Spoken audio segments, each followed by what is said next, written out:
నమస్తే, welcome to the morning debate. ఇవాళ morning డిబేట్లో మనతో పాటు పార్టిసిపేట్ చేస్తున్నారు టీఆర్ఎస్ సీనియర్ నేత రాజ్మోహన్ గారు, కంథాళ్ళ రాజ్మోహన్ గారు, అదేవిధంగా కాంగ్రెస్ అధికార ప్రతినిధి రామ్మోహన్ రెడ్డి గారు, ప్రముఖ రాజకీయ సామాజిక విశ్లేషకులు సింగిరెడ్డి శ్రీనివాస్ రెడ్డి గారు, ప్రజాబాట ఎడిటర్. ఇక మరి కాసేపట్లో మనతో పాటు బీజేపీ సీనియర్ నేత నాగపరిమల్ గారు మనతో పాటు జాయిన్ అవుతారు. రైట్, ఇక లోక్సభ ఎన్నికలు సమీపిస్తున్న నేపథ్యంలో తెలంగాణలో కొంత హాట్గా రాజకీయాలు కొనసాగుతున్నాయి. పార్టీలకు సంబంధించినటువంటి నేతలు గెలుపు అధికారమే లక్ష్యంగా పార్టీలు మారుతున్నటువంటి పరిస్థితిని చూస్తున్నాం. తాజాగా నిన్న సబితా ఇంద్రారెడ్డి, రంగారెడ్డి జిల్లాకు చెందినటువంటి సీనియర్ నేత, మాజీ మంత్రి సబితా ఇంద్రారెడ్డి వారి కుమారులతో కలిసి సీఎం కేసీఆర్తో భేటీ కావడం చర్చనీయాంశంగా మారింది. ఏదైతే పార్టీ మారుతున్నారన్న గత 3-4 రోజుల చర్చకు ఒక తెర ముగించారని చెప్పాలి. నిన్న సీఎం కేసీఆర్తో కలిసి సుదీర్ఘంగా ఆమె మాట్లాడడం జరిగింది. టీఆర్ఎస్లో లాంఛనంగా చేరేందుకు సుముఖత వ్యక్తం చేసినట్టుగా కనిపిస్తోంది. వారి డిమాండ్లను సీఎం కేసీఆర్ సానుకూలంగా ఒప్పుకున్నట్టుగా మనం పత్రిక కథనాలని బట్టి చూడొచ్చు. నిన్న మీడియాతో మాట్లాడిన సందర్భంలో కూడా టీఆర్ఎస్లో కలవడం జరుగుతుందని కార్తిక్ రెడ్డి గారు చెప్పడం జరిగింది. ఏదైతే చెవెళ్ళ లోక్సభ ఎన్నికలు గెలిపే లక్ష్యంగా సబితా ఇంద్రారెడ్డిని పార్టీలోకి చేర్చుకున్నటువంటి పరిస్థితి మనం చూస్తున్నాం. ఏది ఏమైనప్పటికీ ఇటు కాంగ్రెస్ పార్టీకి సంబంధించినటువంటి ఎమ్మెల్యేలు టీఆర్ఎస్ పార్టీలో చేరుతున్నటువంటి అంశానికి సంబంధించి ఒక చర్చ జరుగుతోంది. సో గతంలో ఏదైతే టీఆర్ఎస్ ఎల్పీ మీటింగ్ సందర్భంలో ముఖ్యమంత్రి కేసీఆర్ రాజీనామా చేసిన తర్వాతనే పార్టీలో కలవాలంటే ఒక డిమాండ్ తెరపైకి తీసుకొచ్చారు. సో మరి నిజంగా రాజీనామా చేసి టీఆర్ఎస్ పార్టీలో కలుస్తారా, ఎలా ఉండబోతుందని ఒక అంశం అయితే, మరోవైపు తెలంగాణ రాష్ట్రంలో ఎన్నికల నేపథ్యంలో పెద్ద ఎత్తున ఇటు అధికార విపక్షాల మధ్య మాటల యుద్ధం కొనసాగుతుంది. ఇక మరో 2-3 రోజుల్లో రెండు పార్టీలు అంటే కాంగ్రెస్ పార్టీ అభ్యర్థుల్ని ప్రకటించిన తర్వాత టీఆర్ఎస్ పార్టీ అభ్యర్థుల్ని ప్రకటించే అవకాశం కనిపిస్తుంది. సో ఎలా ఉండబోతుంది ఈ అంశానికి సంబంధించి మాట్లాడుకుందాం. మరి ఏదైతే అసెంబ్లీ ఎన్నికల్లో భాగంగా పెద్ద ఎత్తున టీఆర్ఎస్ పార్టీకి ప్రజలు మద్దతు ఇచ్చారు. మరి లోక్సభ ఎన్నికల్లో ఎవరికి మద్దతు ఇచ్చే అవకాశం కనిపిస్తుంది? కేంద్రంలో అధికారంలో ఉన్నటువంటి బీజేపీకి మద్దతు ఇవ్వబోతారా? సో ఎట్లా ఉండబోతుంది? కాంగ్రెస్ పార్టీకి మద్దతు ఇస్తారా ప్రజలు? ఎవరికి పట్టం కట్టే అవకాశం ఉంది అనే అంశానికి సంబంధించి మాట్లాడుకుందాం. శ్రీనివాస్ రెడ్డి గారు, ముందుగా మీ దగ్గరికి వస్తాను.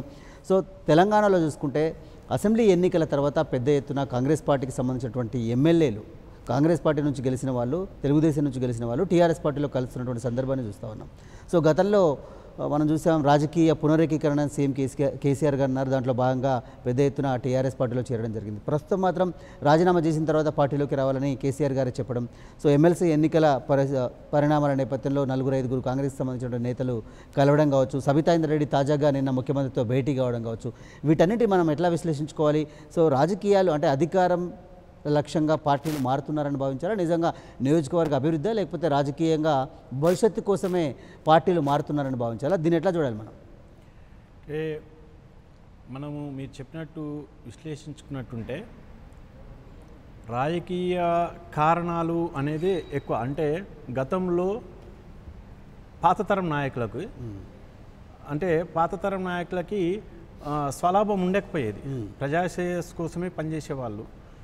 ఇప్పటి తరం వాళ్ళు మొత్తం వారి యొక్క వ్యాపార లావాదేవీల కోసం, ఇంకా లేటెస్ట్గా చూసినట్టుంటే వాళ్ళు ఆర్థికంగా ఎదగడము, వాళ్ళ పిల్లలు కూడా రాజకీయంగా నిలదొక్కోవడం కోసం, వాళ్ళ పిల్లల్ని భవిష్యత్తు కూడా రాజకీయంగా నిలదొక్కోవడం కోసం కూడా పార్టీలు ఫిరాయిస్తున్న సంఘటనలు ఇప్పుడు కనిపిస్తున్నాయి. మనం గతంలో చూసినాం. అంటే వరంగల్కి సంబంధించిన ఒక మాజీ మంత్రి కార్పొరేషన్ ఎన్నికలకు సంబంధించి వాళ్ళ కొడుకు టికెట్ కోసం, కార్పొరేటెడ్ టికెట్ కోసం పార్టీ ఫిరాయించిన సందర్భం ఉన్నది. సరే, అతను గెలిచిండా, పార్టీ తర్వాత విషయం. అంటే నేను ఏమంటున్నానంటే పాత తరం నాయకత్వానికి ఈ తరం నాయకత్వానికి చాలా మార్పులు ఉన్నాయి. ఇది పార్టీ ఫిరాయింపులు ఈ మధ్యన జరుగుతున్న సంఘటనలు కూడా కాదు. అంటే మనకు స్వాతంత్రం రాకముందు కూడా 1935 ఎన్నికలు, భారత రాజ్యాంగ ఎన్నికల ప్రకారం 37లో ఎన్నికలు జరిగినాయి. 1937లో ఎన్నికలు జరిగినప్పుడు కూడా అప్పుడు అతిపెద్దగా పార్టీ భారత జాతీయ కాంగ్రెస్ పార్టీ అధికారంలోకి వచ్చింది. ముస్లిం లీగ్ సభ్యులు అధికారంలోకి వాళ్ళు చేరి, అంటే భారత జాతీయ కాంగ్రెస్లోకి చేరి మంత్రులుగా అయిన సందర్భాలు. అంటే ఇది పార్టీ ఫిరాయింపులు అనేది ఇప్పుడు నుంచి కాదు, గతం నుంచి ఉన్నది. తర్వాత మనం ప్రధానంగా చూసుకున్నట్టుంటే 1967 నుంచి మాత్రం మార్పులు అధికంగా పార్టీ ఫిరాయింపులది అనేది 1960 నుంచి ప్రధానంగా కనిపించింది. అయితే దీనికి సంబంధించి బహుశా వైబీ చవాన్ సంబంధించి అప్పుడు కేంద్ర మంత్రి ఒక ఎంపీలతోటి కమిటీ వేయడం జరిగింది. ఓకే. కమిటీ వేసిరు కానీ దాన్ని అప్పట్లోనే మళ్ళీ 77లో పార్లమెంటు చట్టం తీసుకురావడం, దాన్ని మళ్ళీ అంటే 77లోనే రద్దు కావడం, దాన్ని ఆ రకంగా ఇది జరిగింది. తర్వాత పరిణామాలు మనము చట్టం ఏ రకంగా తీసుకొచ్చినాం ఏందనేది మళ్ళీ సో ప్రధానంగా ఇంకొకటి మీరు అన్నట్టుగా ఈ ఫిరాయింపుల చట్టాన్ని పటిష్టం చేయాలి, సవరణ చేయాలని చెప్పేసి చర్చ అనేక సందర్భాలు, అంటే ఈ పార్టీ ఫిరాయింపులు, పార్టీ మార్పులు జరుగుతున్న సందర్భంలో స్పీకర్ అలాగే గవర్నర్ పాత్రకు సంబంధించి ఒక చర్చ జరుగుతూ ఉంటుంది. కానీ స్వయంగా ప్రస్తుతం ఉపరాష్ట్రపతిగా ఉన్నటువంటి వెంకయ్యనాయుడు గతంలో ఎంపీగా మంత్రిగా ఉన్న సందర్భంలో ఒక వ్యాఖ్య చేయడం జరిగింది. సో నిజంగా ప్రస్తుతం జరుగుతున్నటువంటి పరిణామాలను చూస్తే కొంత రాజకీయాల్లో బాధ కలుగుతూ ఉంది. పార్టీ మారితే ఖచ్చితంగా వాళ్ళు రేపు పొద్దునే పదవి తొలగించబడేటట్లుగా చట్టం తీసుకురావాలి, సవరణ చేయాల్సినటువంటి అవసరం ఉంది అన్నారు. సో కానీ కేంద్రంలో ఉన్నటువంటి బీజేపీ ప్రభుత్వం కావచ్చు, గత దశాబ్దాల కాలం పాటు పరిపాలించినటువంటి కాంగ్రెస్ పార్టీ కావచ్చు, వీటికి అడ్డుకట్ట వేయలేకపోయింది. అంటే రాజకీయ ప్రయోజనాలే లక్ష్యంగా రాజకీయ పార్టీలు ముందడుగు వేస్తున్నాయని మనం భావించాలా? దీన్ని ఎట్లా చూడాలి? నేను ఇంతకుముందే చెప్పాను, ఎన్ని చట్టాలు వేసినా ఏది వేసినా నైతిక విలువలు అనేది ప్రధానం. అయితే పార్టీ ఫిరాయింపుల చట్టం వేయడం జరిగింది. వేసిన తర్వాత దానిలోని లొసుగులు మళ్ళీ అవకాశంగా తీసుకొని దాన్ని కప్పిపుచ్చడమే జరుగుతున్నది. పార్టీ ఫిరాయింపుల చట్టం తీసుకొచ్చిన తర్వాత శాసనసభ సంబంధించి సభాధ్యక్ష స్థానమే సుప్రీం, అది ఫిరాయింపుల చట్టంలో ఉంది. దాన్ని నిర్ణయం స్పీకర్ తీసుకునే పరిస్థితి, అయితే స్పీకర్ తీసుకునే టైంలో నాకు తెలిసి 1993లో కూడా దీనికి సంబంధించి ఒక కేసు విషయంలో సుప్రీంకోర్టు తీర్పు ఇచ్చింది. ఏం తీర్పు ఇచ్చిందంటే సభాధ్యక్షులు కనుక సరైన నిర్ణయం తీసుకోక కాలయాపన కనుక చేసినట్టుంటే న్యాయ వ్యవస్థ ఇన్వాల్వ్ కావచ్చు అనేది ఒక కేసులో తీర్పునిచ్చింది. తర్వాత మళ్ళీ 2007లో రాజేంద్ర సింగ్ వర్సెస్ ప్రసాద్ ఏదో కేసుకు సంబంధించిన వ్యవహారంలో వాళ్ళు మళ్ళీ ఏం తీర్పిచ్చారని అంటే సభాధ్యక్షుడు వారే సుప్రీము, కాకపోతే కొన్ని ఏవైతే ఉన్నాయో అంటే కాలయాపన చేయడము, తర్వాత పార్టీ విలీనాలకు సంబంధించి ఆధారాలు అవి ఇతరత్ర సరైన చూపించినప్పుడు మళ్ళీ సుప్రీంకోర్టు ఇన్వాల్వ్ కావచ్చు అనేది సుప్రీంకోర్టు కూడా తీర్పు. రైట్. రామ్మోహన్ రెడ్డి గారు, ఏంటి కాంగ్రెస్ పార్టీ సంబంధించినటువంటి ఎమ్మెల్యేలు, కాంగ్రెస్ పార్టీలో గెలిచినటువంటి ఎమ్మెల్యేలు దాదాపు 3 నెలలు కూడా పూర్తి కాకముందే అధికార పార్టీ వైపు వెళ్ళడం ఎట్లా చూస్తారు మీరు? అంటే నాయకత్వ లోపంతోనే బయటికి వెళ్తున్నారని భావించాలా? కాంగ్రెస్ పార్టీకి సంబంధించి ఎందుకు ఈ సమస్య ఏర్పడుతుంది? లోక్సభ ఎన్నికలు సమీపిస్తున్నటువంటి నేపథ్యంలో కొంత ఇది నష్టం జరిగే పరిణామం కాదా? ఎట్లా భావిస్తారు? ఎవరి నాయకత్వ లోపం? కాంగ్రెస్ పార్టీ నాయకత్వం ఇక్కడ భరోసా ఇచ్చే పరిస్థితి లేదా? ఇప్పుడు కాంగ్రెస్ పార్టీ ఇన్ని సంవత్సరాల నుంచి ఎవరు ఇచ్చారు మనకి భరోసా? కాంగ్రెస్ పార్టీయే కదా. ఏజెండా మీదకించి నినాకమని ఎన్నికలలో గెలిచినాం కాంగ్రెస్ పార్టీయే కదా. మనని పెంచి పోషించి పదవులు చేసేసి ఆకాశాన్ని అంటించే పేరు ప్రతిష్టలు మనకు సంపాదించి పెట్టింది కాంగ్రెస్ పార్టీయే కదా. ఈరోజు మనకి ఏ రకంగా అన్యాయం చేసిందని చెప్పేసి ఈరోజు పార్టీని వదిలిపెట్టిపోతా ఉన్నారు. పార్టీకి వెన్నంటి నిలబడాల్సినటువంటి సమయాలలో మీరు వదిలిపెట్టిపోకుండా ఈరోజు పార్టీ మాకు అన్యాయం చేసిందని మాట్లాడితే, ఈరోజు పార్టీ మీకు అన్యాయం చేయలే, మీరు పార్టీ నుంచి గెలిపించినటువంటి ప్రజలకు అన్యాయం చేసినాం మనం. ఈరోజు ఇది ఏంటంటే ఒక ఎథిక్స్ కి మొరల్స్ కి సంబంధించినటువంటి విషయం. ఒక ఆత్మాభిమానం మనకి ఉన్నప్పుడు సరే పార్టీ మీద కూడా మనకు అంతే ఒక సీరియస్నెస్, ఒక సిన్సియారిటీ, ఆ చిత్తశుద్ధి అనేది మనకు పార్టీ పట్ల ఉంటే ఈరోజు మనం ఇట్లా నిర్ణయాలు తీసుకోం. ఎందుకంటే ప్రభుత్వంలో ఉన్నప్పుడైనా ప్రభుత్వంలో లేనప్పుడైనా ఎప్పుడైనా కూడా మనకు మర్యాదలు ఎక్కడ తగ్గలే. సరే ప్రజాస్వామికబద్ధంగా మన పార్టీలలో కొన్ని అటు ఇటు ఎవరికైనా మాట్లాడేటటువంటి స్వేచ్ఛ ఉన్నప్పటికీ ఈరోజు మీకు స్వేచ్ఛ లేదని చెప్పి పోయి ఇంకొకటి స్వేచ్ఛ లేని ఒక పంజరంలో మీరు అందరు పోతున్నప్పుడు ఎవరేం చేయలేము దానికి. జనాలకి ఈరోజు అన్యాయం జరిగింది. మిమ్మల్ని నమ్మి గెలిపించినటువంటి ప్రజలకి ఆనాడు ఉన్నటువంటి ప్రభుత్వానికి వ్యతిరేకంగా పడ్డటువంటి ఓటుకు విలువ లేకుండా పోయింది. ఈరోజు ఆ రోజు మీ అందరికీ ప్రభుత్వంలో కూర్చున్నటువంటి కేసీఆర్ గారు ఒక మాట రామ్మోహన్ రెడ్డి గారు, సబితా ఇంద్రారెడ్డి విషయంలో ప్రధానంగా అంటే కాంగ్రెస్ పార్టీ నాయకత్వం మొత్తంగా ఆమె ఇంటికి వెళ్ళి ఆమెను బుజ్జగించినప్పటికీ కూడా అంటే ఒక భరోసా, ఒక నమ్మకాన్ని కలిగించలేకపోయారనే ఒక చర్చ కూడా జరుగుతూ ఉంది. అంటే ఆమెకు జరిగినటువంటి అన్యాయానికి సంబంధించి ఒక ప్రస్తావించినట్టుగా తెలుస్తోంది. అంటే కాంగ్రెస్ పార్టీ ఇప్పుడు మీరందరూ మమ్మల్ని అన్యాయం అని అడుగుతా ఉన్నారు. మీ పార్టీ నేను అన్యాయం అనేది కాదు, సబితా ఇంద్రారెడ్డి గారు మాకు అన్యాయం జరిగింది, పార్టీలో ఒక వర్గాన్ని ప్రోత్సహిస్తూ మమ్మల్ని ఇబ్బంది పెట్టే కార్యక్రమం చేస్తుంది అధినాయకత్వం అనేది ప్రధానంగా సబితా ఇంద్రారెడ్డి నుంచి వస్తున్నటువంటి నాయకులు వేరే పార్టీలో వచ్చినటువంటి ఆఫర్స్కి తగ్గట్టుగా పోతున్నప్పుడు వారికి అన్యాయం జరిగిందనే మాట్లాడు. కానీ ఏ అన్యాయం అనేది సుస్పష్టంగా అక్కడ చెప్పడం ఏం జరగలే. అమ్మ మరి మీ అందరు మీడియా వాళ్ళు అడగాల్సింది ఏం అన్యాయం జరిగింది కాంగ్రెస్ పార్టీలో అంటే బయటకు వచ్చేటోళ్ళేమో. కానీ ఈరోజు జరిగినటువంటి అన్యాయ విషయాలు ఏవి కూడా వెలువరించకుండా బయటకు వచ్చి కాంగ్రెస్ పార్టీ అన్యాయం ఏంటంటే ఇన్నేళ్ల నుంచి సొంత ఇంటి అడవిలను చూసుకున్నట్టే చూసుకుంది కదా కాంగ్రెస్ పార్టీ. అధికారంలో ఉన్నప్పుడు మన మంత్రులమే, అధికారంలో లేకపోయినా మా అందరినీ దిశానిర్దేశం చేసే స్థానమేనిది. ఈరోజు పార్టీ నీకు అన్యాయం చేసిందంటే నువ్వు మా అందరికీ న్యాయం చేయాల్సినటువంటి స్థానం కించిపోయి అన్యాయం చేసిందంటే ఎట్లా ఇది? అంటే మీలాంటి వాళ్ళకి న్యాయం చేయాలంటే ఆమెకు కూడా నమ్మకం, ఆ భరోసా అధినాయకత్వం నుంచి లేకపోవడమే మైనస్గా మారిందనేది ఒక చర్చ. ఈరోజు ఏది ఏమైనప్పటికీ కొన్ని సీట్ల సర్దుబాటు విషయంలో, ఒక సీటు విషయాలలో వస్తున్నటువంటి ఈ యొక్క విషయాలని అవి రాజకీయంగా పార్టీలు మారేటటువంటి ధోరణికి తీసుకుపోయినప్పుడు, కానీ పార్టీ వారికి అన్యాయం చేసిందనంటే ఒక అవకాశం. ఈరోజు మీరు నిలబడి ఉంటే రేపు పొద్దున అందరం కలిసి గెలిచినప్పుడు మళ్ళీ మనమే కదా. ఓకే, కానీ పార్టీకి నిలబడాల్సినటువంటి సమయాలలోనే వెళ్ళిపోయి పార్టీ అన్యాయం చేసింది అనంటే సరికాదు కదా. ఇప్పుడు వెనకటికైనా ఇప్పుడైనా ఎప్పుడైనా రాజ్యం శత్రువు వచ్చి మన మీద దాడి చేస్తున్నప్పుడు రాజు పరారైపోయి చేతులు కాళ్ళు పారదాపేసి నా వల్ల కాదని పారిపోతే అది నాయకత్వం ఎట్లయితుంది? రాజ్యాన్ని ఎట్లా కాపాడుకోగలుగుతాం? కాంగ్రెస్ పార్టీకి ఈరోజు యుద్ధం చేయాల్సినటువంటి సమయం ఉంది. మీరందరూ ముంగటుండి మాలాంటి వాళ్ళందరూ నడపాల్సినటువంటి విషయం.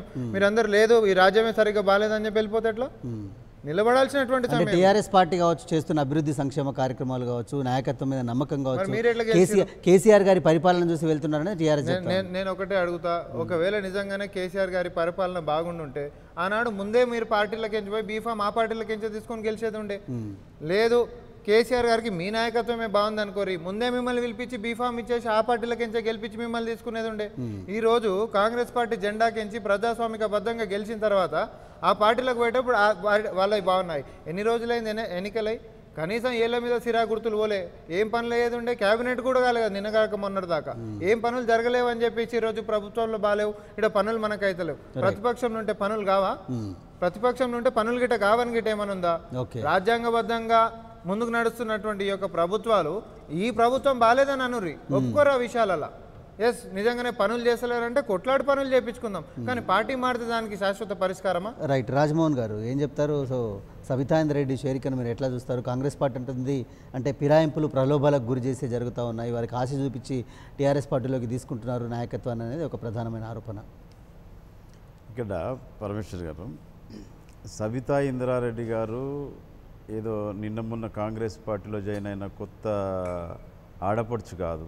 సుదీర్ఘమైన అనుభవం ఉండి అనేక మంత్రి పదవులు చేసి కాంగ్రెస్ పార్టీ ఆమెకి ఎంత ఇచ్చిందో అంతకంటే రెట్టింపు కాంగ్రెస్ పార్టీకి తను ఇచ్చి, ఓకే, ఇవన్నీ జరిగిన తర్వాత వారు పెద్ద మనసుతోటి కాంగ్రెస్ పార్టీకి ఎన్ని రకాలుగా వాళ్ళ భర్త చనిపోయిన తర్వాత టీడీపీ పార్టీ, ఈ పార్టీ, ఆ పార్టీ చాలా ఆఫర్స్ ఉండే ఆమెకి. ఓకే, ఉన్నప్పటికీ కూడా కాంగ్రెస్ పార్టీని నమ్ముకొని కాంగ్రెస్ పార్టీలో చేరి అక్కడ రాజశేఖర్ రెడ్డి గారి నాయకత్వాన్ని బలపరిచి వారు మంత్రిగా ఉండి సుదీర్ఘ అనుభవంతో ఉన్నటువంటి వ్యక్తి మొన్న మహేశ్వరం నుంచి గెలిచిందండి. కాంగ్రెస్ పార్టీ గెలిపించింది సబితా ఇంద్రారెడ్డి అనేది తప్పు. కాంగ్రెస్ పార్టీ గెలిపించిందంటే ఉత్తమ్ కుమార్ వినండి, ఉత్తమ్ కుమార్ రెడ్డి భార్య కూడా గెలిచేది. ఆమె వ్యక్తిగతంగా ఉండేటువంటి ఇన్ఫ్లుయెన్స్ ద్వారానే మొన్న గెలవడం జరిగింది.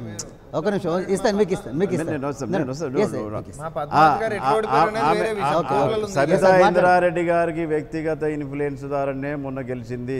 చిత్తుగా కాంగ్రెస్ పార్టీ అంతటా ఓడిపోయినప్పుడు సబితా ఇంద్రారెడ్డి గారు గెలవడానికి ఆమె వ్యక్తిగతమైనటువంటి ఇన్ఫ్లుయెన్స్, ఆమెకుండే జనబలము, పలుకుబడితోటి గెలిచింది. గెలిచిన తర్వాత కాంగ్రెస్ పార్టీలో చివరి వరకు ఉందామనుకున్నటువంటి కుటుంబం కూడా ఇవాళ కాంగ్రెస్ పార్టీని త్యజిస్తుంది. విడిచి బయటికి వచ్చి టీఆర్ఎస్ పార్టీలో చేరడానికి వాళ్ళు రెడీ అయిందంటే ఇవాళ పార్టీలకు ఉండే ప్రాముఖ్యత ఏం లేదండి. ప్రజల నుంచి ఒత్తిడి వస్తున్నది. ప్రజలు అభివృద్ధిని కాంక్షిస్తున్నారు. తెలంగాణ ప్రజలు అభివృద్ధిని కాంక్షిస్తున్నారు. మీరు అభివృద్ధి చేసే పార్టీలకు పోండి.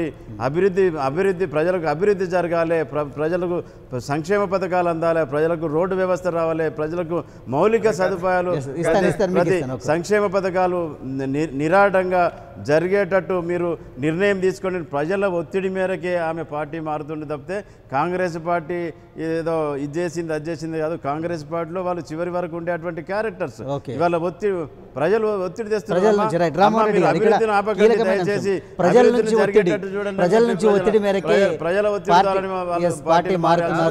రాజమోహన్ అన్న ఒత్తి చెప్తుండే ప్రజల ఒత్తిడి ఏందో కొత్తగా వినిపిస్తుంది మాకు అర్థమైతలేదు. ప్రజల ఒత్తిడి ప్రభుత్వం చేస్తున్న సంక్షేమ అభివృద్ధి కార్యక్రమాలు ప్రజలకు అందాలి అంటే అధికార పార్టీలకు ప్రజల ఒత్తిడి ముందే ఉండుంటే లేదు ఈ ప్రభుత్వం ఇంత బాగా చేసింది అభివృద్ధి ఘనకార్యాలు చేసింది ప్రజలు కాబట్టి అభివృద్ధిని కాంక్షిస్తున్నారు. అభివృద్ధి పట్ల వాళ్ళు చిత్తశుద్ధితో ఉండాలని వారు ఎన్నుకోబడ్డ ప్రజాప్రతినిధులకు అన్ని పార్టీ వాళ్ళకి చెప్తున్నారు. అవసరమైతే పార్టీలు మారండి కూడా, పార్టీలు మారండి అని కూడా దిశ నిర్దేశం చేయాల్సిన చేస్తా ఉన్నారు. ఎప్పుడైనా ప్రజాస్వామ్యం ప్రజలే దిశానిర్దేశం నాయకులకు చేసే రోజులు వచ్చినాయి. రాజకీయ వాంఛ కేసీఆర్ గారి ఉన్నటువంటి స్వార్థాలని ప్రజల మీద రుద్దొద్దు. పరిపాలన మీద నమ్మకం నిజంగా ప్రభుత్వాలే కనుక అంత మంచి పనులు చేస్తుంటే ఆనాటి నుంచి ప్రభుత్వ ఫలాలు తిన్నటువంటి అదే ప్రజలు ఎన్నికల కంటే ముంగటనే లేదు ఈ పలానా ప్రభుత్వం బాగా చేసిందని చెప్పి వాళ్ళని నిలబెట్టి అదే పార్టీలకు పంపించి గెలిపించేటోళ్ళేమో. ఎన్నికలు అయిన తర్వాత టీఆర్ఎస్ పార్టీ గెలవడానికి ప్రభుత్వం బాగా చేసిందంటే గెలిపించారు కదా. ఆనాడేమో ప్రభుత్వ పరిపాలన బాలేదని చెప్పి కాంగ్రెస్ నుంచి పోటీ చేసినటువంటి మిమ్మల్ని గెలిపించిండ్రు. ఈ ఎమ్మెల్యే కాదు, పోతున్నటువంటి ఎమ్మెల్యేనైనా కాంగ్రెస్ పార్టీ నుంచి. కానీ ఇక్కడ కాంగ్రెస్ పార్టీకి ఒక సమస్య కనిపించట్లేదా? కాంగ్రెస్ పార్టీకి ఇక్కడ పడుతున్నటువంటి ఇబ్బంది కనిపించట్లేదా? అంటే నేతలు పార్టీలో గెలిచిన తర్వాత కూడా పెద్ద ఎత్తున అధికార పక్షం వైపు వెళ్తున్నారు అంటే ఇక్కడ నాయకత్వం నిజంగా కొంత అంటే ఇబ్బందుల్లో ఉంది, నాయకత్వం మీద నమ్మకం లేకపోవడం అనే పరిస్థితులు కనిపించట్లేదా? ఎందుకని ఈ విషయంలో ఇక్కడ ఉన్నటువంటి స్థానిక నాయకత్వం కావచ్చు, మీ అధిష్టానం కావచ్చు గుర్తించట్లేదా దీన్ని? ఈ విషయంలో కొంత కాంగ్రెస్ పార్టీకి కొంత బలహీనత కనిపించట్లేదా? చూడండి, ఇప్పుడు ఇంత పెద్ద ప్రజాస్వామ్యంలో జాతీయ పార్టీ అనేటువంటి మేము అన్ని రాష్ట్రాలలో ఉన్నటువంటి మేము అనేక సమయాలలో కూడా అంటే మేము హెచ్చుతగ్గులు మాకు సర్వసాధారణం. సముద్రం లాంటిది కాంగ్రెస్ పార్టీ అనేది. అలా అట్లా ఎగిసి పడ్డప్పుడల్లా మేము పొంగిపోయింది ఏం లేదు. అధికారంలో వచ్చినప్పుడు అట్లా అని చెప్పి ప్రశాంతంగా ఉండి కుంగిపోయింది మేము ఏం లేము, అధికారంలో లేము కదా అని. జీరో నుంచి హీరోలైన పరిస్థితులు మాకున్నాయి, హీరోల నుంచి జీరోలైన పరిస్థితులు కూడా మాకున్నాయి. కానీ ఈ వీటిని మేము ఎప్పుడు డిస్టర్బెన్స్ అనుకోము. మా పార్టీ పతనం అయిపోయింది అని వీళ్ళు ఆరోపించినట్టు మేము అట్లా ఎప్పుడు అనుకోము. నాలాంటి కార్యకర్తలు పుడుతూనే ఉంటారు, మాలాంటి పోరాట యోధులు పుడుతూనే ఉంటారు. మేము ప్రజాస్వామ్యంలోనే ఉంటాము, రాజ్యాంగానికి కట్టుబడి ఉంటాము. మేము ఈరోజు రాజ్యాంగాన్ని నమ్ముకొని ఉన్నాం కాబట్టి ప్రజల సమస్యల మీద పోరాడడానికి ఎప్పుడు ముందుకే అవుతున్నాం కాబట్టి మా స్టాండ్ మాకుంది. కాంగ్రెస్ పార్టీని ఒక డ్యామేజ్ చేస్తే డ్యామేజ్ కాదు.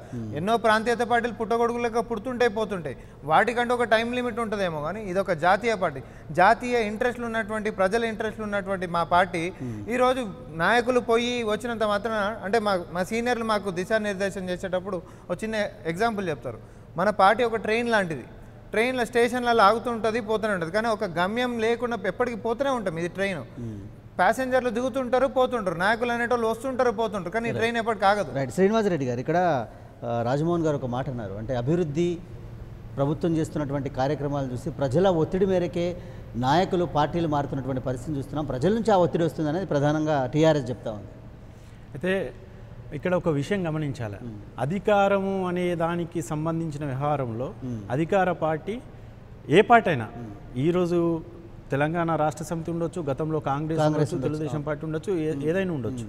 అయితే ఇక్కడ జరుగుతున్నది ఏంటంటే ఏ పార్టీ అధికారంలోకి ఉన్నా ప్రతిపక్ష నాయకులను లొంగ తీసుకోవడము, భయపెట్టడము, డెవలప్మెంట్ యాక్టివిటీస్ ఆపడము, ఇట్లాంటి ప్రలోభాలు అంటే డెవలప్మెంట్ అటు ప్రజల నుంచి దూరం చేయడానికి ప్రయత్నం జరగడం.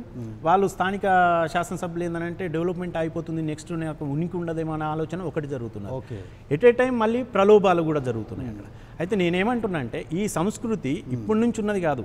ఈరోజు కాంగ్రెస్ వాళ్ళు అంటున్నారు, తెలంగాణ రాష్ట్ర సమితి వాళ్ళు అంటున్నారు. ఇద్దరు కూడా తెలంగాణ రాష్ట్ర సమితి నుంచి కాంగ్రెస్లో చేర్చుకున్నప్పుడు తెలంగాణ రాష్ట్ర సమితి కూడా బాధపడ్డ సందర్భాలు ఉన్నాయి. అది ఫిరాయింపులు జరిగినాయి, పెద్ద ఎత్తున 10 మంది శాసనసభ్యులు గతంలో చేరిన సందర్భాలు ఉన్నాయి.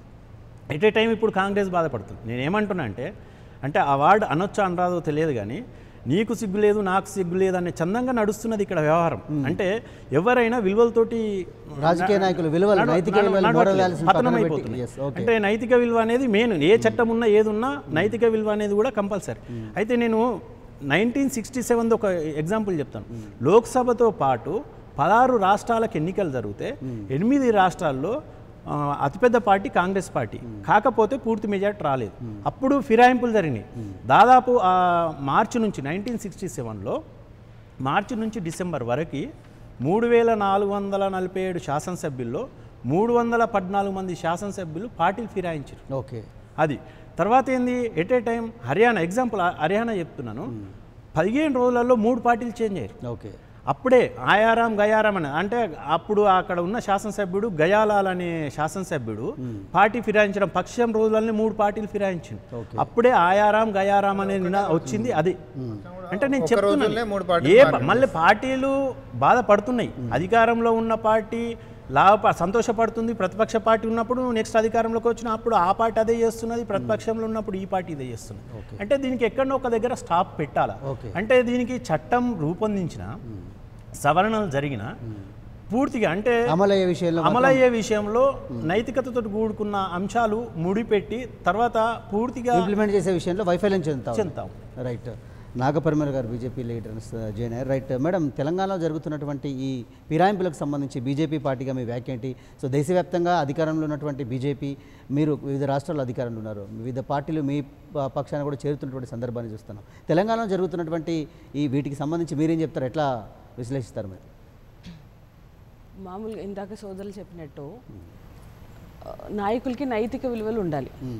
ఒక పార్టీ బీ ఫామ్ పైన గెలిచినప్పుడు ఆ పార్టీ నుంచి వీడు వేరే పార్టీకి వెళ్తున్నప్పుడు వాళ్ళు ఆ పార్టీ ఆ ఒక టికెట్ని రాజీనామా చేసి వెళ్ళాలి. కానీ ఇది జరగట్లేదు. ఇది ఎందుకంటే అధికారంలో ఉన్న పార్టీ స్పీకర్ డెసిషన్ కాబట్టి వాళ్ళు స్పీకర్ డిసైడ్ చేయాలి. ఇంకొకటి ఏంటంటే అన్ని పార్టీలు కూడా కలిసి సమైక్యంగా ఒక డెసిషన్ తీసుకుని రావాలి.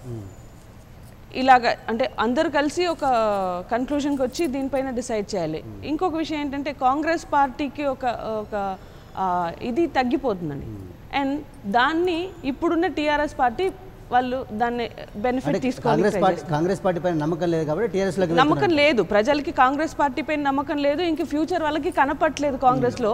దీని లాభం మీరు దేశంలో అధికారంలో ఉన్నారు, మరి మీ పైన నమ్మకం లేదా? మీ పార్టీకి గతంలో ఉన్నటువంటి 5 సీట్లు కూడా రాలేదు, 1 సీటుకి పరిమితమైన సందర్భం. అంటే ప్రజలు ఎందుకు తిరస్కరించారు మిమ్మల్ని? మామూలుగా అయితే అంటే మీరు చెప్పింది నిజమే, కానీ చాలా చోట్ల కూడా మా పార్టీకి సెకండ్ ప్లేస్ చాలా చోట్ల వచ్చింది. మేము అనుకున్న ఇది రాకపోయినా కానీ ఇక్కడ ఒక మన ఎగ్జిస్టింగ్ ప్రభుత్వం బీజేపీలో కూడా కొంత సరైన నాయకత్వం లేకపోవడం, స్థానికంగా ఉన్నటువంటి ఇక్కడ నాయకత్వం లేకపోవటం అని కాదు, టీఆర్ఎస్ పార్టీ యొక్క ప్రభావం అది ప్రభావం అని కూడా చెప్పలేము. అంటే నాయకులకు వాళ్ళు ఇప్పుడు కూడా ప్రతి పార్టీ నుంచి నాయకుల్ని ఎలా తీసుకుంటున్నారంటే వాళ్ళకు ఒక ప్యాకేజో ఒక మంత్రి పదవో అలాంటి ఒక ప్రలోభాలతో వాళ్ళని ఆ పార్టీలోకి తీసుకునే ప్రయత్నం చేస్తున్నారు. అలాగే ఎలక్షన్ టైంలో జరిగిన ఇన్ఫ్లుయెన్స్ పబ్లిక్ పైన, అంటే ప్రజల డబ్బుని ప్రజలకి ఇచ్చి కొనుక్కున్నారు ఓట్లు అని చెప్పొచ్చు. ఎగ్జాక్ట్లీ ఎలక్షన్స్కి ముందే ఈ ఫార్మర్స్కి స్కీమ్స్ తీసుకొని వచ్చి ప్రజల డబ్బే ప్రజలకు పంచారు.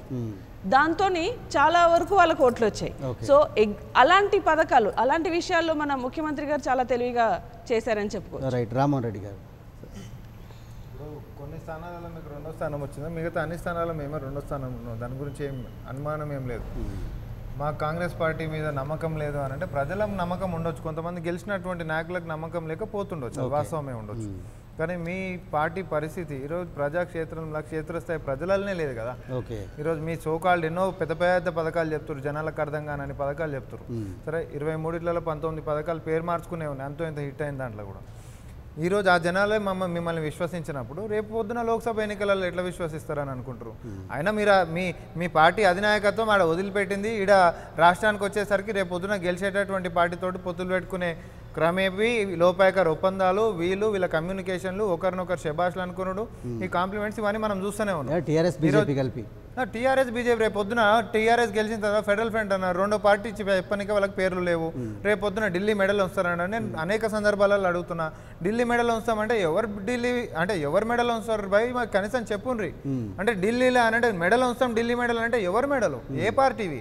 మీ పార్టీ స్టాండ్ ఏంటిది? పని అవును ఒక దిక్కు నిలబడ్డం, ఇంకొకరు వచ్చినప్పుడు వాళ్ళ మెడల్ ఉంచానే మేము పనులు చేసుకుంటాం. ఆల్రెడీ బీజేపీ ఉండే 11 సీట్లు గెలిచినుండే, మీరు ఇంకొక 4 సీట్లు అవో ఇవో తీసుకొచ్చుకుని ఉండే. 15 సీట్లు ఉన్నటువంటి మీరు చేయలేనిది ఏమున్నప్పుడు ఈరోజు 16 సీట్లు గెలుచుకున్నంత మాత్రం ఏం చేస్తారు? 1,50,000 కోట్లు తీసుకొని వస్తామంటుండు. నిన్న కేటీఆర్ గారు సభలు ఏమని అంటాడు, ఆయన 2 కోట్ల ఉద్యోగాలు ఇస్తాడు. ఏమైంది? మన ఈపు చూసుకున్నాక మందిని విమర్శిద్దాం మనం. మీరు 1,00,000 ఉద్యోగాలను మీరేం చేసిరు రాష్ట్రంలో? వాళ్ళు చేసినటువంటి ప్రమాణాల సంగతి పక్కకు పెడితే మీరేం చేసిరు అని చెప్పి, మీరు గెలిచేది కూడా గెలిచిరు, ఓడిపోయి వేరే సంగతి కదా. అట్లా ఎవరి నమ్మకాలు వాళ్ళకు ఉంటుండొచ్చు. కానీ మొత్తం మీద లోపాయకార ఒప్పందాల్లో భాగంగా జాతీయతావాదంగా ఉన్నటువంటి బీజేపీకి వ్యతిరేకమైనటువంటి ఓట్లు కాంగ్రెస్కి పడొద్దు అని చెప్పి ఈ యొక్క ఫెడరల్ ఫ్రంట్ ఈక్వేషన్ ఈరోజు రాష్ట్రంలో తెరపైకి లేపిర్రు. దాన్ని ఏంటంటే డిబేట్ చేసుకుంటే కాంగ్రెస్ మాత్రం బలపడొద్దు, కానీ అట్లేం చూస్తలేదు. క్రితం చూసుకున్నటువంటి ఎన్నికలలో కూడా రాజస్థాన్, మధ్యప్రదేశ్, ఛత్తీస్గఢ్, కర్ణాటక అసెంబ్లీ స్థానాలలో క్రితంలో మనం 2, రాజస్థాన్లో అయితే 0 ఉండండి. లోక్సభ ఎన్నికల్లో దేశవ్యాప్తంగానే 44 సీట్లకే పరిమితమైనటువంటి మేము, కానీ ఈరోజు పుంజుకుంటున్నటువంటి ఈ యొక్క పరిణామాలు చూస్తుంటే ఈ ప్రతిపక్షాల కంటే అధికార పక్షమైనటువంటి బీజేపీకి కొన్ని ప్రాంతీయ పార్టీలకు అడలెత్తుతుంది. ఎందుకంటే భవిష్యత్తులో ఒక క్రైసిస్ కాదు, ఒక థ్రెటన్ మోడ్లోకి వెళ్ళిపోతారు వాళ్ళు. ఎందుకంటే వాళ్ళ సంగతి కూడా మేము కూడా చెప్పేది ఉంది కదా. సో ఈ వాతావరణాలకి పక్కకు పోవాలంటే వీళ్ళు గెలవాలంటే ప్రజలను మళ్ళీ మభ్యపెట్టాలంటే గూస్ బంప్స్ వచ్చే ప్రస్తావనలు తీయాలి.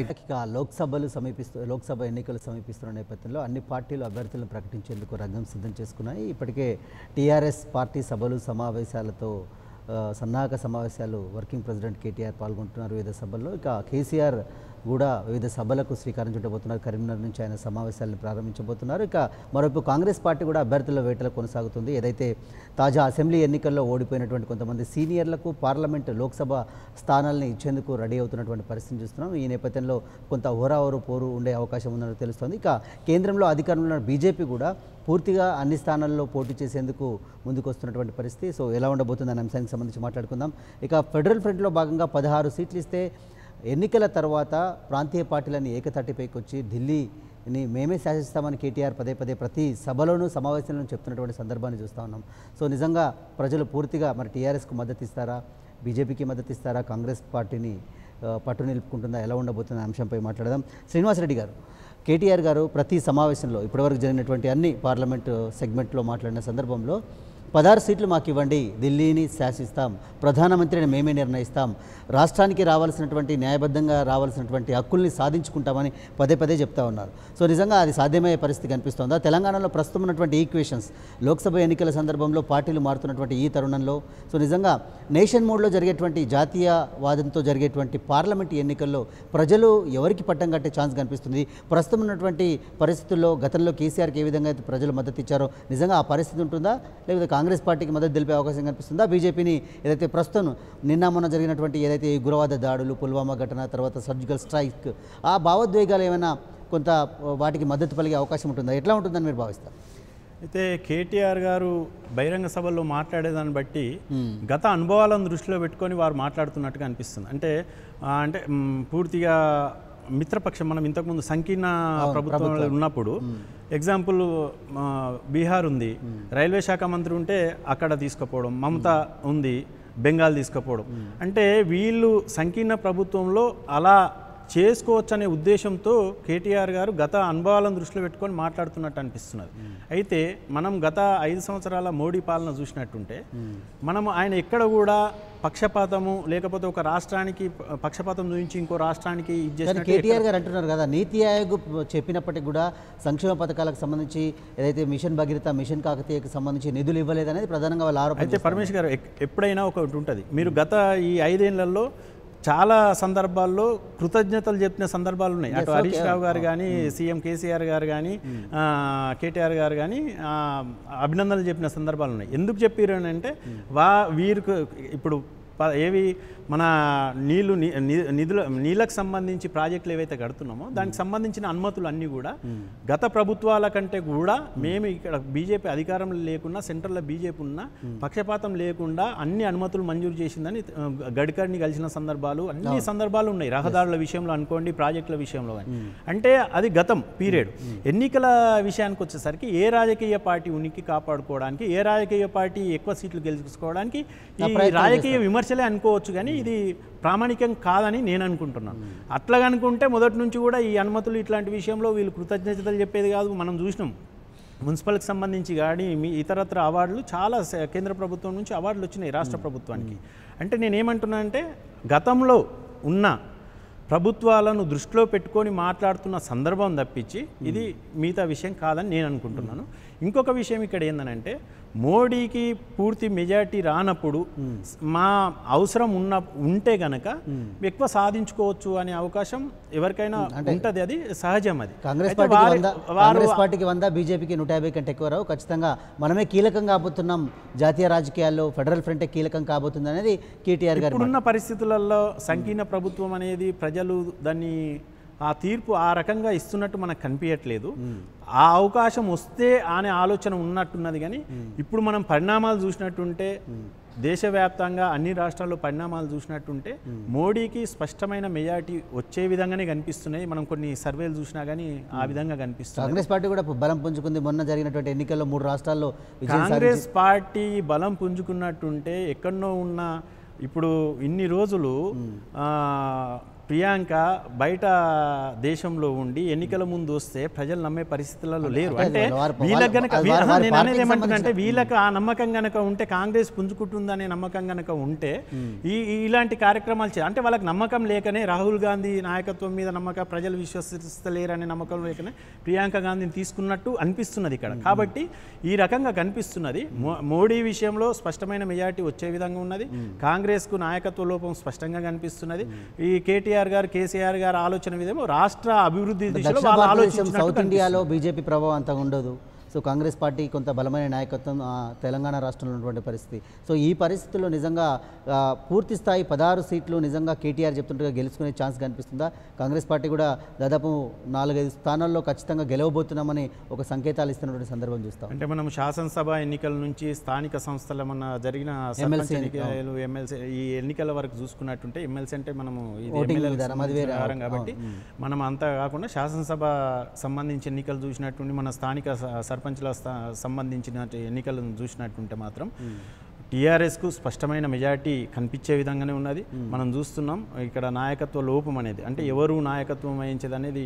ఇప్పుడు ఒక ఎమ్మెల్సీ స్థానానికి సంబంధించి మనం చూసినట్టుంటే, ఒక ఎమ్మెల్సీ స్థానానికి సంబంధించి బిఫోర్ ప్రకటన కాలేదు, అదే రోజు పరిస్థితున్నప్పుడు కాంగ్రెస్ కాపాడుకోలేకపోయింది. అటువంటి పరిస్థితి ఉంది. ఆ రకంగా కాంగ్రెస్ పార్టీ తనంతల తనని కాపాడుకోలేని పరిస్థితిలో. రైట్, రామ్మోహన్ రెడ్డి గారు, మీరు అనలిస్టులు అన్నారు కానీ 2 బీజేపీ స్పోక్స్ పర్సన్లను పెట్టారు ఇక్కడ. అంటే అనలిస్టులు వారి యొక్క అనాలిసిస్ అనేది అన్నిటినీ కూడా సముచితం చేసేసి మాట్లాడితే బాగుంటుంది. అసలు కాంగ్రెస్ ఎట్లా వస్తుంది, టీఆర్ఎస్ ఏమో అంటే జాతీయ ఇంట్రెస్ట్లో మాట్లాడుతుంది, బీజేపీ ఖచ్చితంగా స్థానాలు ఉన్నాయని అంటే అది కాదు కదా. న్యూట్రాలిటీ మాట్లాడరు మీరు. ఏ రాష్ట్రాలలో అసెంబ్లీ స్థానాలలో మేము నెగ్గుకుంటూ వచ్చినాం, దక్షిణ భారతదేశం తీసుకున్నాం, తూర్పు పడమర ఉత్తరం అన్నిట్లలో కూడా ఈరోజు కాంగ్రెస్ పార్టీ పుంజుకుంటుంది. బీజేపీ ఎన్నిక కాబట్ట తర్వాత సుమారు 20 బై ఎలక్షన్స్లలో ఏ ఒక్కసారి కూడా బీజేపీకి మళ్ళీ గెలవలే. అట్లానని చెప్పి బీజేపీకి మళ్ళీ అదే గెలుస్తున్నామని కాదు కదా దాని ఉద్దేశం. కానీ ఈరోజు కాంగ్రెస్ పార్టీ విషయంలో అసెంబ్లీ స్థానాలలో మేము పుంజుకుంటున్నటువంటి రీతి కానీ, కోయలేషన్ ప్రభుత్వాలు అయినటువంటి లోకల్ ప్రాంతీయత పార్టీలు కానీ బలం కలిగినటువంటి విషయాలే ఉన్నాయి.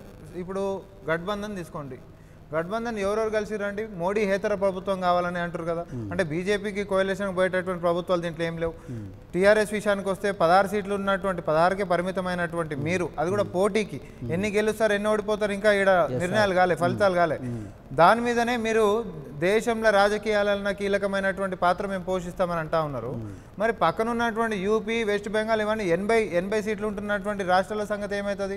16 సీట్లు ఉన్న మనమే ఇంత పెద్ద పెద్ద మాటలు పేలితే మరి 80 సీట్లు ఉంటున్నటువంటి పక్క రాష్ట్రాలను 39 సీట్లు, తమిళనాడు లేకపోతే ఏపీ మనకంటే పక్కకు ఉంది 25 సీట్లు, వాళ్ళు ఎన్ని పేలాలి? మనం ఢిల్లీలో మెడల్ ఉంచాలి అని అంటే కోయలేషన్ ప్రభుత్వం ద్వారా పోతామని ఉంటే. రెండోది అడుగుతున్నా నేను, ఏ పార్టీ మీ అంటే వస్తుందో చెప్పరు దయచేసి. మా గఠబంధన్ విషయంలో జనాలందరూ ఒకటే, అందరు చేతులు లేపి సంయుక్తంగా కామన్ ఎజెండా మీద ఒక ప్లాట్ఫామ్ మీదకి వచ్చినప్పుడు ఎన్నికలు పూర్తయిన తర్వాత కేంద్రంలో ఉన్నటువంటి పరిస్థితులు పరిణామాలని బట్టి ప్రాంతీయ పార్టీలనే ఒక తాటిపైకి వచ్చే అవకాశం ఉందనేది గోవా కూడా చెప్పుకుంటుంది, 2 సీట్లు ఉన్న గోవా కూడా చెప్పుకుంటుంది. ఇప్పుడు ఈస్ట్ స్టేట్స్ అనేటువంటి ఒక్కొక్క సీట్లు ఉన్నటువంటి ఇవి కూడా చెప్పుకుంటాయి, మేఘాలయ ఇవి కూడా చెప్పుకుంటాయి. రామ్మోహన్ రెడ్డి గారు ఏదో మాట అన్నారు, నన్ను అనలిస్టిక్ కాకుండా ఏదో పార్టీ నేను నాయకత్వ లోపం అనేది స్పష్టంగా చెప్పిన. నాయకత్వ లోపంతో ప్రజలు అన్ని విషయాలు ఆలోచిస్తున్నారు. ఆ విషయాన్ని దృష్టిలో పెట్టుకొని మాట్లాడిన సందర్భమే తప్పించి నేను ఆ విషయం దృష్టిలో పెట్టుకొని మాట్లాడిన సందర్భాలు. ఇప్పుడు మనము యూపీఏ సంబంధించి మమతా రేపు ప్రధానిగా ఆశిస్తున్నది, అఖిలేష్, మాయావతి వాళ్ళు సఖ్యత లేదనే ఉద్దేశంతో మాట్లాడిన సందర్భమే. కానీ ఇప్పుడు ఒకటి చెప్తా అండి, రేపు పొద్దున ఇదే కోఎలిషన్ మెజారిటీలో లేకపోయినా కూడా మెజారిటీ కావాలంటే ఎవరినో ఒకరు కలుపుకోవాలి కదా. ఏ జాతీయ పార్టీకి వచ్చినా సంపూర్ణ మెజారిటీ వస్తేనేమో నో ఇష్యూస్, బీజేపీకి ఇప్పుడు వచ్చి ఉన్నట్టు రేపు పొద్దున కాంగ్రెస్కి వచ్చినా నో ఇష్యూస్. ఖచ్చితంగా రేపు పొద్దున కోఎలిషన్ కావాలి, ఖచ్చితంగా సపోర్ట్ కావాలనుకుంటున్నప్పుడు వాళ్ళ డిమాండ్స్ అనేవి ఉంటాయి.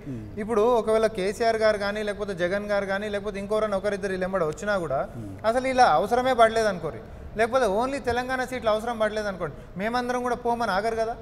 ఎవరి డిమాండ్లు ఎవరి రాష్ట్ర డిమాండ్లు వాళ్ళతో వెళ్ళిపోతాం. ఎప్పుడైనా చిన్న ప్రాంతీయత పార్టీలకి సూచి ఉండదు, ఒక యూనిటీ మీద ఏం నిలబడవి, ఎందుకంటే వాళ్ళ ప్రాంతీయత ఇంట్రెస్ట్లు వాళ్ళకి ఇంపార్టెంట్. అదే జాతీయ పార్టీకి ఇంట్రెస్ట్ ఎక్కువ ఉంటాయి, జాతీయ భావాలు ఉంటాయి. ఎందుకంటే మనం పుట్టినటువంటి మన సిద్ధాంతాలే రాష్ట్ర ఇంట్రెస్ట్లు కాబట్టి రేపు పొద్దున్న జాతీయ ఇంట్రెస్ట్ నిలబెట్టరు ఎట్లా ఉంటుంది. పరమేశ్వర్ గారు, నాకు 2 నిమిషాలే టైం ఇవ్వాలి. మీరు బీజేపీ గురించి కాంగ్రెస్ గురించి మీకు సంక్షిప్తంగా నేను చెప్పడానికి ప్రయత్నం చేస్తాను. బీజేపీ పార్టీ గురించి ముందు ఒక మాట మాట్లాడుకుందాం. మనం తెలంగాణ చిన్న రాష్ట్రాన్ని అన్ని రంగాలలో అభివృద్ధి చేస్తానని బీజేపీ పార్టీ కనుక అనుకునేది ఉంటే, ఆ చిత్తశుద్ధి వాళ్ళకుంటే బండారు దత్తాత్రేయ మంత్రి పదవి ఎందుకు పీకేసినో చెప్పాలి. మంత్రి ఉంటే కొన్ని నిధులు వస్తాయి, కొన్ని పనులు అవుతాయి. ఆ పనులు నిధులు రాకుండా మంత్రి పదవిని ఏకంగా పీకేసినటువంటి మన భారతీయ జనతా పార్టీకి ఈడ ఓటు హక్కు అడిగే నైతిక విలువ లేదు కాబట్టి దాన్ని తీసేయాలి ఈ సీన్ నుంచి. ఇక కాంగ్రెస్ పార్టీకి వద్దాం. కాంగ్రెస్ పార్టీ అంటే ఇది అవుట్డేటెడ్ పార్టీ అయిపోయింది. చట్టసభ మన తెలంగాణలో దానికి భవిష్యత్తు కోల్పోయిన పార్టీ అయింది. ఇంకో 20 సంవత్సరాల వరకు కూడా కోలుకోలేని స్థితిలో ఉన్నది. వీళ్ళు కొత్త పిల్లలు రాజకీయాలకు అంతర్గతంగా అన్ని పదవులు అనుభవించి పార్టీ సంక్షేమం కొరకు ఆపత్కాలలో విపత్కర పరిస్థితులలో వాళ్ళకు వెన్నంటి ఉన్నటువంటి వ్యక్తులే వాళ్ళ పార్టీని పెడుతున్నారంటే మొన్న జరిగినటువంటి కాంగ్రెస్ పార్టీ మహాకూటమి లోపాలు వాళ్ళకు తలకెక్కినాయి, లోపాలు నిర్ధారించుకున్నారు. ఇట్లా ఉంటే మనం లాభం లేదు, ఇది మునిగిపోయే పడవ అని చెప్పేసి అందరూ ఒక్కొక్కరుగా ఒడ్డుకొస్తున్నారు. అందులో అనుభవం ఉన్న వాళ్ళు వస్తున్నారు, మామూలు వ్యక్తులు కాదు. నిన్న కొత్తగా రాజకీయాలకు వచ్చి ఏదో టీవీ డిబేట్లకు కూర్చునే వాళ్ళు కాదు. పూర్తి స్థాయిలో పార్టీ క్రమశిక్షణకు కట్టుబడి ఏఐసిసి మెంబర్గా కొనసాగిన వాళ్ళు కూడా బయటకు వస్తున్నారంటే అందులో మహాకూటమితో జత కలిసిన తర్వాత ఎన్ని లోటుపాట్లను వాళ్ళు సవిచూసినారో వాళ్ళకి తెలుసు, వాళ్ళ అంతరాత్మకు తెలుసు. బయట ఉండే వాళ్ళకు అంత పార్టీ అంతర్గత విషయాలు కానీ సీక్రెట్స్ కానీ తెలియవు. లోపల అన్ని అనుభవించిన వాళ్ళే బయటకు వస్తున్నారంటే దానికి భవిష్యత్తు లేదని చెప్పి నిర్ధారించుకున్నారు కాబట్టి వాళ్ళు బయటకు వస్తున్నారు. ఇప్పుడు రెండోది మన రామ్మోహన్ అంటూ ఉంటాడు ఫెడరల్ ఫ్రంట్ అని. ఫెడరల్ ఫ్రంట్ అనేది ఒక దీర్ఘకాలిక ప్రయోజనాల కొరకు దీర్ఘకాలికంగా ఏర్పడబోయేటువంటి భారతదేశ చిత్రపటాన్ని ఆవిష్కరించే దిశగా అది ఉంటుంది. రెండోది నిన్న మన పక్క రాష్ట్రమైనటువంటి తమిళనాడు చూద్దాం ఒకసారి. తమిళనాడులో రీజనల్ పార్టీసే ఉన్నాయి. వాళ్ళ డిమాండ్స్కు కేంద్ర ప్రభుత్వాలు తలొగ్గి ఎన్ని రంగాలలో అభివృద్ధి చేసుకున్నారో ఒకసారి మనం తమిళనాడు పోయి చూద్దాం. వాళ్ళ తమిళనాడులో జరిగినటువంటి అభివృద్ధి ఎందుకు జరిగిందండి? రీజనల్ పార్టీలుగా ఉన్నారు కాబట్టి తమిళనాడులో అభివృద్ధి జరిగింది. అదే జాతీయ పార్టీలో చేతిలో కనుక రామ్మోహన్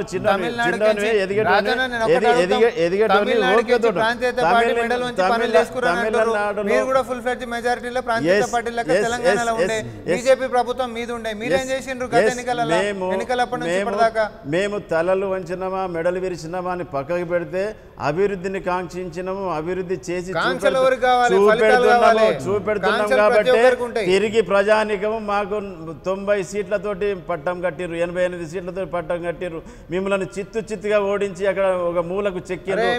చూడండి, ఎందుకంటే